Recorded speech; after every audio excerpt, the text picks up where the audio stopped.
यूं तो छठ पूजा के पर्व की धूमधाम देश भर में रहती है। इस पर्व को बड़ी उल्लास और भक्ति के भाव के साथ मनाया जाता है। बिहार में छठ पूजा पर्व मनाने की परंपरा सदियों से चली आ रही है। अब आप लोगों के मन में सवाल आता होगा कि छठ माता की कहानी क्या है, आखिर छठ पूजा क्यों मनाई जाती है, कैसे मनाई जाती है, छठ पूजा का इतिहास क्या है। तो ये जानते हैं छठ पूजा क्यों मनाई जाती है। जुड़े रहिए हमारे साथ। हेलो दोस्तों, मेरा नाम है अनु। आप सब कैसे हैं? आशा करती हूँ स्वस्थ और मस्त होंगे। तो आइए जानते हैं छठ पूजा क्यों मनाई जाती है। पूजा की संपूर्ण कथा, इन सब के बारे में हम आपको बताएंगे। तो चलिए शुरू करते हैं।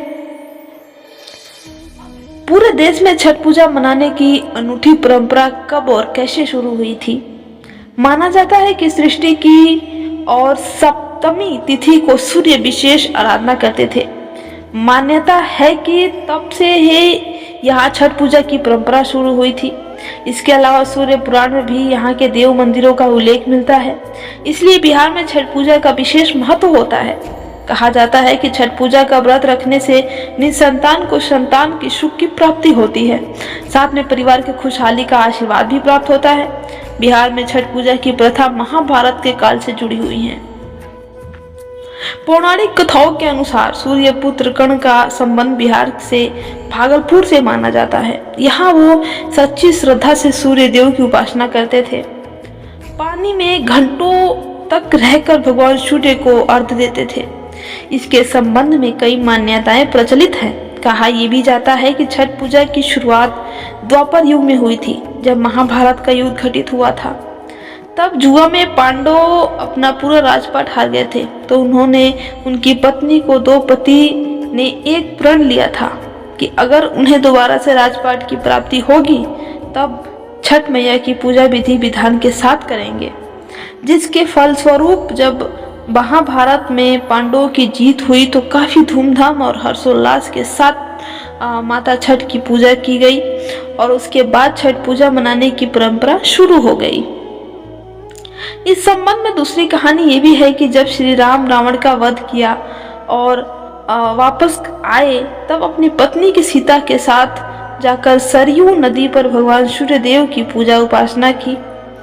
तभी से छठ पूजा मनाने की परंपरा शुरू हुई थी, क्योंकि भगवान सूर्य की पूजा भी छठ पूजा के दिन ही की जाती है और छठ मैया भगवान सूर्य आपस में भाई बहन हैं। जैसा कि हम सब जानते हैं, इस साल छठ पूजा त्योहार हर्षोल्लास और धूमधाम के साथ मनाया जाएगा। हर साल की तरह छठ पूजा त्योहार हिंदुओं का पवित्र त्योहार माना जाता है। इस दिन सभी महिलाएं निर्जला व्रत का पालन करती हैं। गंगा घाट पर जाकर छठ मैया और भगवान सूर्य की पूजा विधि विधान के साथ करती हैं। ऐसा कहा जाता है कि छठ पूजा करने से पुत्र की उम्र लंबी होती है, इसीलिए महिलाएं इस पूजा को काफी श्रद्धा और सच्चे मन से करती हैं। अब चलिए आपको बताती हूँ छठ पूजा कैसे मनाई जाती है। छठ पूजा 4 दिनों का महापर्व है और इस 4 दिनों में कई तरह की विधि विधान से छठ पूजा का समापन किया जाता है। उन सभी में 4 दिनों में छठ पूजा कैसे की जाती है हम आपको बताएंगे।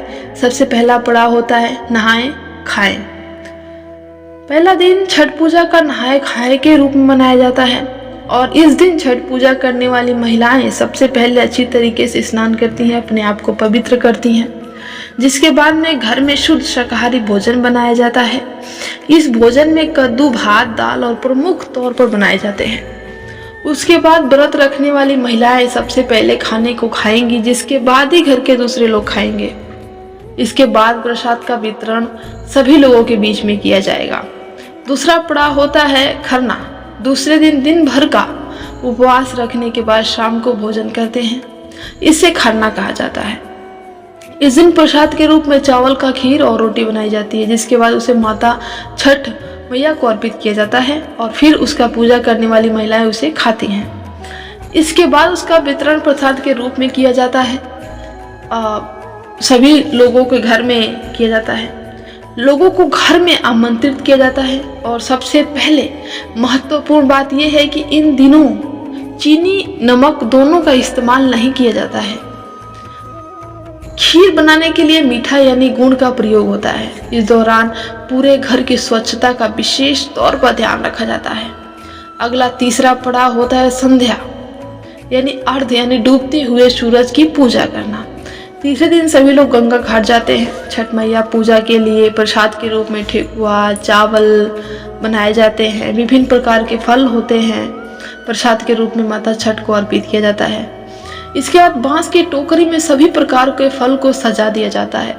व्रत रखने वाले परिवार आसपास के लोग पैदल चलते हैं। फिर उसके बाद गंगा घाट जाकर सभी लोग एक जगह इकट्ठा होकर सभी व्रत रखने वाली महिलाओं गंगा में प्रवेश करती हैं। उसके बाद डूबते हुए सूर्य को जल और दूध का अर्घ दिया जाता है और छठी मैया का प्रसाद भरे सूप में पूजा की जाती है। इसके बाद लोग दोबारा घर वापस आकर रात को छठ मैया संबंधित गीत और गाने सुनते हैं।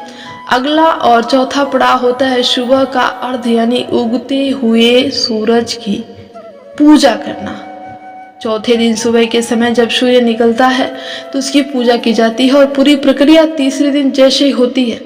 यहाँ पर सबसे अंतिम में व्रत रखने वाली महिलाएं अपने व्रत को तोड़ेंगे और उसके लिए कच्चे दूध का शरबत पीकर और थोड़ा सा प्रसाद खाकर व्रत पूरा करती हैं। घर आकर चावल और कई सब्जियां को मिलाकर ये सारी चीज छठ पूजा के प्रसाद के रूप में बनाई जाती हैं। मान्यताओं के अनुसार वेद और शास्त्रों में लिखे जाने वाले प्राचीन काल में ऋषि मुनि भगवान सूर्य की पूजा के द्वारा छठ पूजा की शुरुआत करते थे। हालांकि छठ पूजा का इतिहास भगवान श्री राम से जुड़ा हुआ है।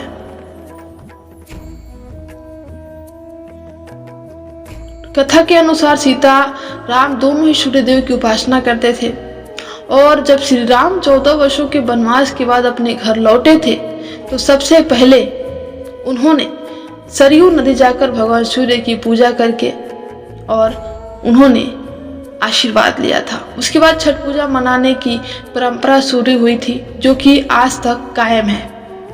अगर आपको ये वीडियो YouTube पर देख रहे हैं तो हमारे चैनल को सब्सक्राइब करें और बेल आइकन को दबाना ना भूलें।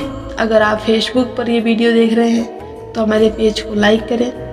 तब तक के लिए अपने परिवार के साथ खुश रहिए, मुस्कुराते रहिए। मिलते हैं अगली वीडियो में। धन्यवाद।